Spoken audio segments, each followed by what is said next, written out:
अगर आपको sum up करना पड़े एक्स्ट्राऑर्डिनरी थियरी जो है, एक्स्ट्राऑर्डिनरी मैन की जो थियरी है, तो उसको कैसे सम अप करोगे? एक्स्ट्राऑर्डिनरी मेन थीम जो है वो ये है कि कोई शख्स किसी भी बुनियाद पर, किसी भी फलसफे की बुनियाद पर, किसी भी ज़ौम की, जो ज़ाती ज़ौम हो सकता है, वो इजाफी ज़ौम हो सकता है। जैसे वो ये सोच सकता है कि मेरा कल्चर जो है ना वो बहुत ज्यादा बुलंद है, इस कल्चर की बुनियाद पर मैं किसी को कत्ल कर सकता हूँ, ऑनर किलिंग।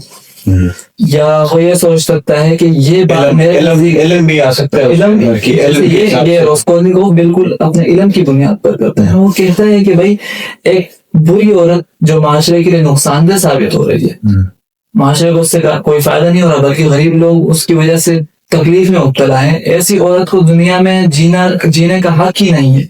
ये उसकी फिलोसफी है, सही है।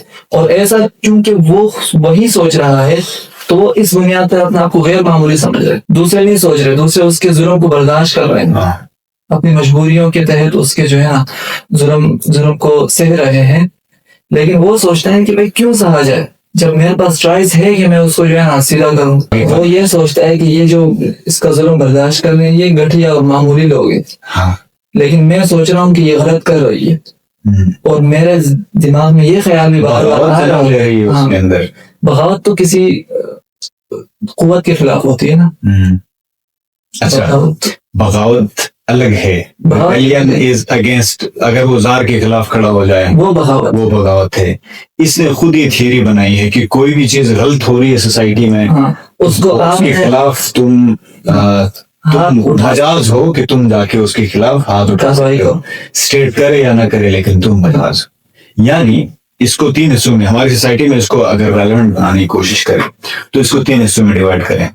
एक होता है रिलीजियसली अपने आप को मजाज बनाता है कोई बंदा, रिलीजियस किसी थ्योरी से या फिर अपने इल्म के ज़ौम में मुब्तला होके कोई थ्योरी बना सकता है। दूसरा पॉलिटिकली ड्रिवन कोई एक्स्ट्राऑर्डिनरी पर्सन होता है जो पॉलिटिकली अपने आप को सही कहता है, बाकी सबको गलत कहता है।